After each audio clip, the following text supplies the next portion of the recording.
Dr. Abraão Cláudio, o analista bíblico. Escravatura pela religião. Presta atenção. Felizmente, a história não mente.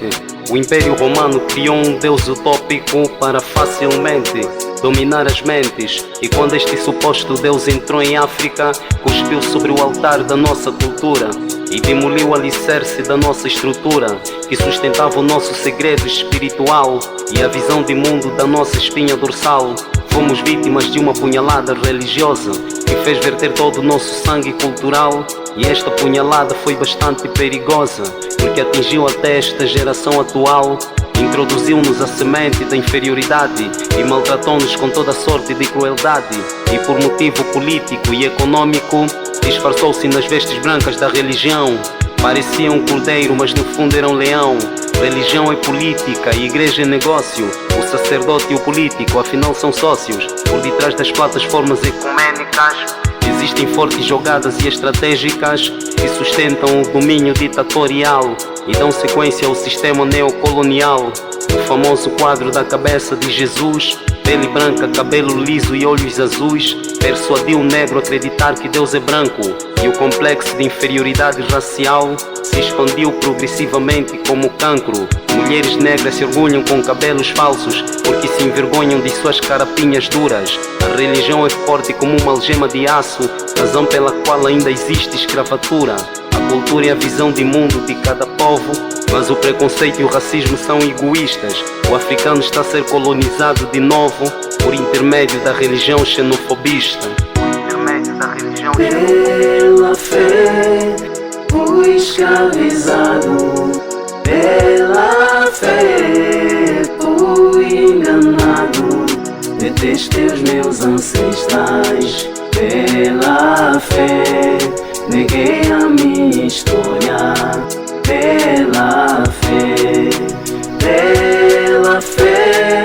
perdi a liberdade, pela fé cuspi minha cultura, meu cérebro foi lavado, pela fé com astúcia da religião, pela fé.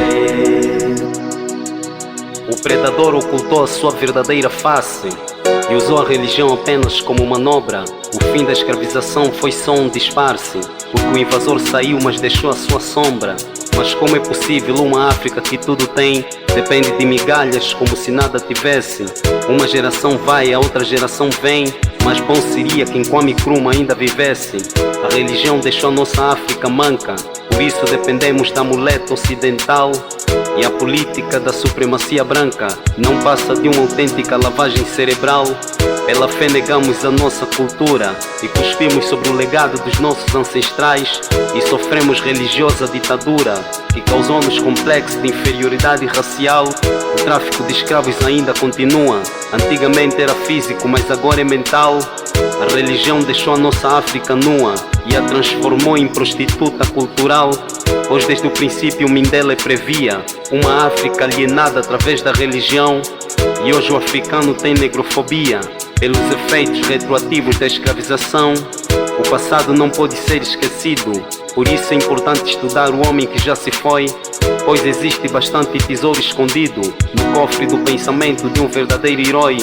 Thomas Sankara, Julius Nyerere, Patrício Lumumba, Nelson Mandela, entre outros que falar deles até dói. O racismo científico foi apenas um golpe, manipulado por argumentos sem fatos. Mas eu agradeço ao Dr. Chenkata Diop pelo trabalho de 1954.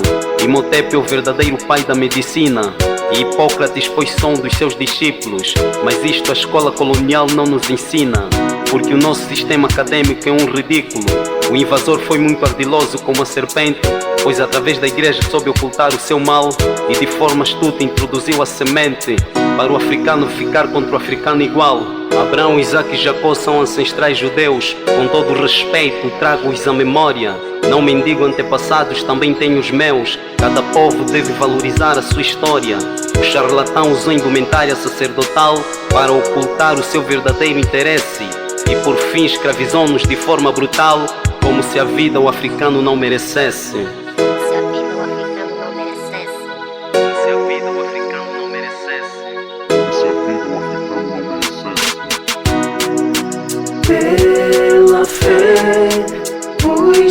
escravizado.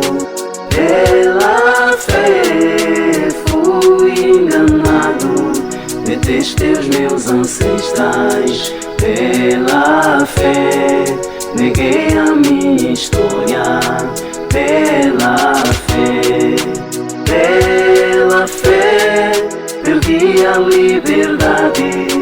Pela fé cuspi minha cultura, meu cérebro foi lavado.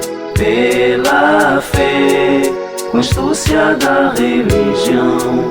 Pela fé.